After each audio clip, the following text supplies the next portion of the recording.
So, ano yung dapit sa gabi unso mga taktag advice alang sa mga kabatan-unan nga parehas nako. So, sa ako nakita karon sa mga kabatan-unan is lahi sila kay sa sauna. Kay tungod sa una ang mga batanon kung imo ikahibalag is may sila og gabi. Pero karon tungod sa gadget bisan imo silang mahibalgan, bisan kadumugan pa kadi ra gyud sila tingog. So, ana ang kalainan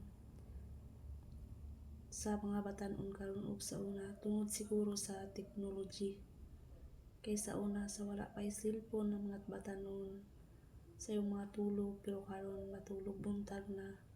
So matulog sila adlaw din mamata og gabi. So inana kay sinati na nako sa akong mga pag-umangkon nga magdula og email, matulog og kadlawon din mamata og budto.